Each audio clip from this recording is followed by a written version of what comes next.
Ito na guys, kumapit tayo ng matindi. Ang hakbang diputa, susugod na! I cannot. My God, I hate drugs. Ito kasi yun guys. Ang mga hakbang diputa, kung kay Takero pa hakbang ng mga mautog. Tarantado talaga to si Takero. So ito na nga guys, yung mga hakbang diputa, nabikon. So ngayon nga po guys, ang kanilang amo, syempre amo nila yan, may sumbong, boss, hindi tayo pinayagan. Ng mayor, ng LGU, hindi tayo pinayagan para sa ating hakbang diputa, hakbang maisog. Sumbong sila sa kanilang boss. So ngayon guys, si Digong nagsalita. Ano yung sabi ni Digong? Makinig kayo.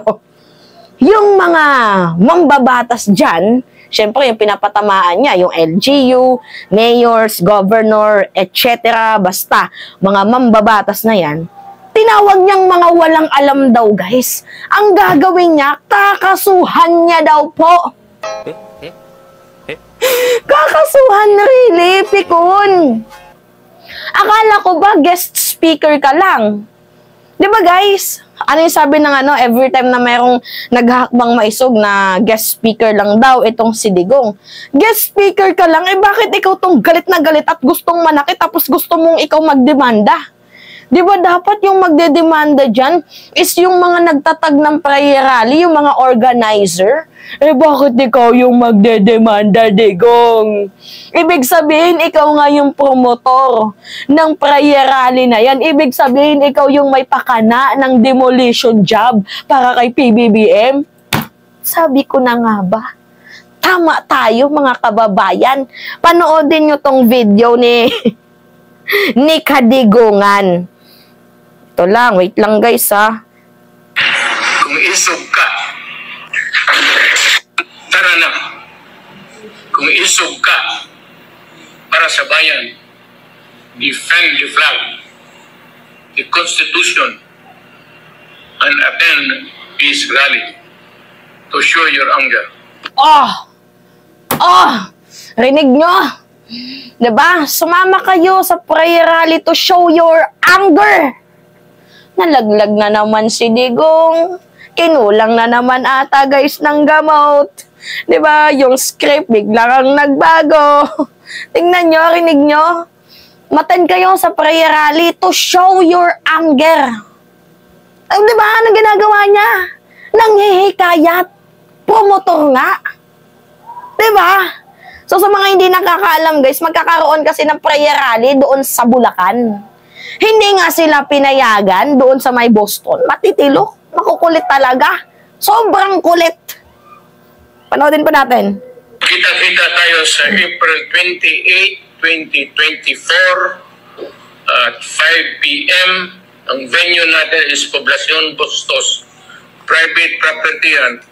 Tapos yung magagong opisyal dyan, walang alam sa batas. Rinig nyo, nagmura.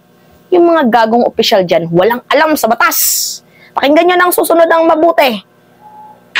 At idemanda namin sila. Sigurado yan.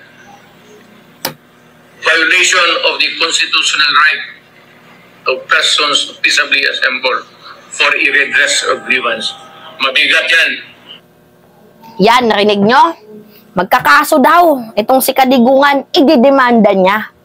Akala ko ba, guest ka lang? Meron bang guest na nagagalit?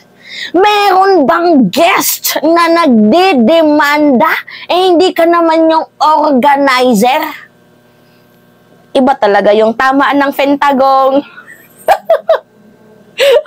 Ito kasi yung nakakatawa guys. Hindi sila binigyan ng permit. Hindi sila binigyan ng permit ng mayor. Yung chubby ba? Yung mayor na chubby. Cutie. Diba? Yung kamukha ni Harry Roque. Hindi, pero mas mabait yung mayor ng Bustos, Bulacan. Si Juan, Mayor Juan, yan. Hindi sila binigyan ng permit ni Mayor Juan as well as ni Governor Fernando. Ay, paano kayo bibigyan ng permit? Ay, yung ginagawa niyong prayer rally, hindi naman prayer rally. Sisirain niyo lang ba yung imahe ng Bulacan? Ang ganda-ganda ng imahe ng Bulacan, sisirain niyo. Ay, kayo ata, yung mga adik. Nakakaloka itong mga diputang to. Diba? Paano kayo bibigyan ng ng permit? Ano nga ba yung ibig sabihin ng prayer rally?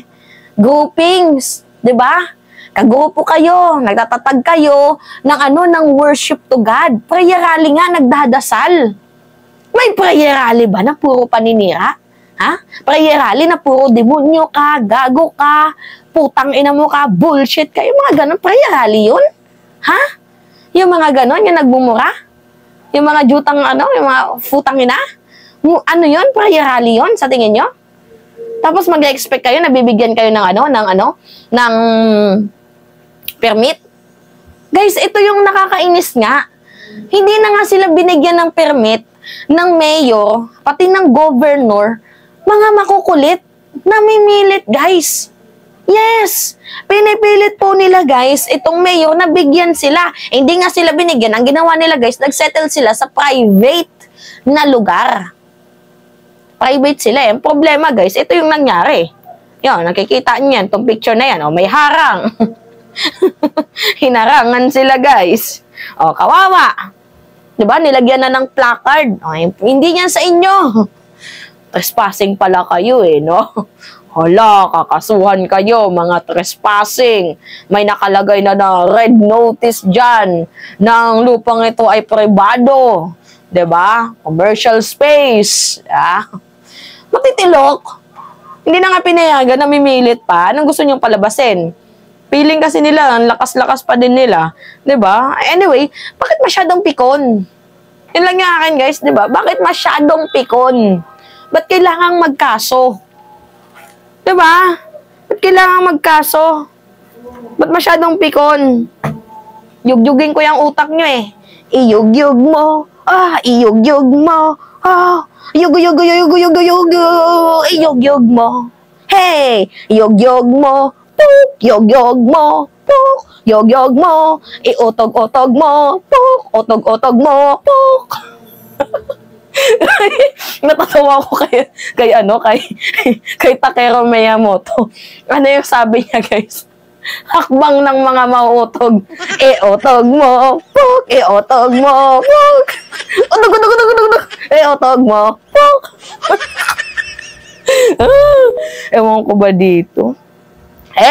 dito? Anyway, well-deserved naman. Well-deserved naman kung hindi sila mapayagan. Napaka-deserve naman talaga nila yan, guys. Kasi unang-una, hindi naman talaga magandang ginagawa ng prayer rally nila. Puro paninira. Well-deserved. Ang hindi po sila binigyan ng permit. Saludo po sa LGU ng Bulacan at sa mayor ng Bulacan. Chubby-chubby, parang si Jinggoy Cutie. Anyway, yun po guys. Diba? Dedemanda daw. Eh, anong gagawin natin? Dedemanda daw. Eh, demanda mo kung kaya mo. Diba? Demanda mo kung kaya mo. Wala naman kasi sa akin guys problema kung ang ipaglalaban nyo is freedom of speech. Sige, mag-speech kayo, magsalita kayo dyan. Eh, total, kayo din naman yung mapapahiya. Hindi naman kami. Kayo din naman yung mapapagod. Kayo din naman yung mauubusan ng budget. Oo nga pala. Budget. Saan nang gagaling yung perang yan? Ha? Saan yung saan yung ginagamit? Diba guys, isipin nyo, saan nang gagaling yung perang ginagamit nyo sa mga prayer rally na yan? Ako, nanggigigil na naman ako guys. Diba? Nakakagigil. Saan nang gagaling yung mga pera? Grabe. Diba? May panggastos kayo sa prayer rally nyo, pero pang tulong dyan sa lugar nyo sa Davao, hirap na hirap kayo. Allegedly, binabaha. Sko po. Diba? Mga may mga ganon-ganon sa utak tong mga to. Diba? Sana bago nagsalita si Digong, inayos niya muna yung pagmumukha niya, parang nakapentanil pa eh, no?